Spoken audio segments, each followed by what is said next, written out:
last few months, we've followed the very talented Tomb Raider team through some of the most ambitious and innovative game development the industry has ever seen. In the next few days, they submit the final code for certification. If they pass, game ships on time and everyone gets a much-deserved sleep.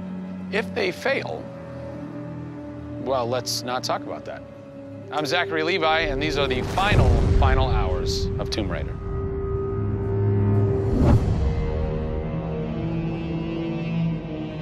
We've been around for 20 years at this point. Oh, wow. In this industry, that's crazy. Yeah. 20 years of games, and many times we've almost not made it, right? Through generation transitions, or you've had ups and downs in terms of games being released.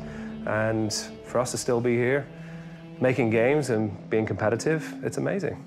Is this pretty typical for you guys to be in the last week and really all you've got left are these little bugs to do? Maybe it's a few hundred still left to go. The team's cranking them out. You know, you're play testing it a lot. You're getting QA, quality assurance, to make sure it's clean. You know, stuff's coming in still, as in like, hey, this crazy thing happened here. And simultaneously, EIDOS Montreal is doing what you're doing, just with the multiplayer at the same time, because the multiplayer and the single player are being delivered at the same time. So it's a big on team. Friday. Everybody's got to come together at the same time, at the same moment, and put pencils down and say they're done. Pencils down. Done. See. We're submitting in 4 days. Let me tell you now, we've had to move Brian Horton. He was art director. He moved over to my department in Brand about a month ago. There was a morning that he woke up and they went, "You've created a beautiful world. Now step aside." So my job is I'm working with a very talented team in the brand to make sure our screenshots are good, to make sure we have covers for magazines, posters, to make sure we have posters. Stuff, right. There's a lot of materials, just like in a film, where when a film's done and in the can, you have to sell it to people. You have to let them know what's cool about it. Listen, I'm coming to get you. I'm going to get you out of there. I promise, Sam. What's been great about this over the course of the entire process, you traveling around with us, is that we've been able to bring you the final hours of each of the pieces. We've spent probably the last 6 months watching how the music's come to an end and the voice acting has to be done. So each of our episodes up until now has really shown a side of the final hours of that particular person's role in the game. And now everything's come to a head where we're submitting the game this week. The guys are tirelessly working. You know, the guys have literally, at some cases, slept in the studio. Okay, so launch day, let's say you were at March 5th now.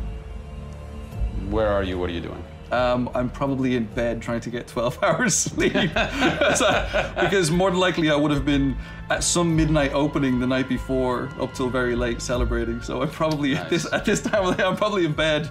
I think a lot of us won't even know what to do with ourselves. You get so heads down in something, and it's been a part of our lives for years now. And you sort of get to that point where waking up in the morning, you're thinking about the game, and going to bed at night, you're thinking about the game. I'll try to sneak a little time here over the holidays, but then, you know, wait till the dust settles and we really get this in the hands of the consumers before I can really relax, I think. Even though I've played the game so many times, I cannot wait to take the cellophane off that game. Pop it in. It's the retail. It's the retail copy. And there's something special about that printed disc, putting it into the system, and you're like, this is the same game that I worked on for 3 years plus. And everyone else can have the same experience that I'm going to have right now. Of all the taglines, whether they're actual dialogue in the game or marketing lines or whatever, something that would sum up your experience over the last 4 years is a survivor is born. A survivor is born in you, a survivor is born in Crystal Dynamics. We just wanted to be known as doing top-tier work. There's games I look at and say, I wish I worked on that game, right? And I wanted Crystal to be that. And I think that with this one, we're going to do it. Anybody can make an explosion look beautiful and make a world look phenomenal, but we now move into a period of time where it's about having a connection with something which is much deeper than just saying, I have a controller in my hand and I'm guiding a character around and fighting or solving puzzles. There's a depth in the story that we're trying to tell, which hopefully for us is going to be able to set that structure for the future. Hopefully we've taken the risk and we've been shouting so loud about this that we're actually carving what should be done. No! Oh, don't do this to me, you northern bastard. Are you excited? You nervous? I'm both excited and nervous. You know, because we've been masters of our own destiny up until this point, and now we're going to continue that right through to launch. And what's great is that from the very first presentation I gave with Daryl about here's the vision of the game, all the way through to the very first game sitting on a shelf on March 5th, we've been there for the ride. We've been on that journey. And then all of a sudden you reach March 5th and you're no longer there's millions of copies of your game out there, and they're in people's hands. And you're thinking, like, how are they playing it? Are they having fun?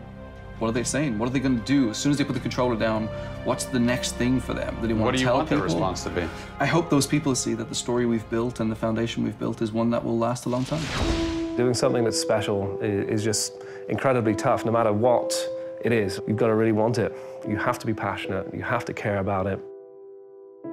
Everybody realizes that this is the game of their career, and everybody wants to put as much time and energy into this as possible. We have a studio full of passionate people who have put their lives into making this thing happen. This is not just a game that we're just going to ship on March 5th and people will go, great, I've got another game to my credits. This is one where the team are going to look back and go, that was a journey. It's been an honor to be able to work on Tomb Raider, and long may it continue. I see this getting bigger and better over the next few years.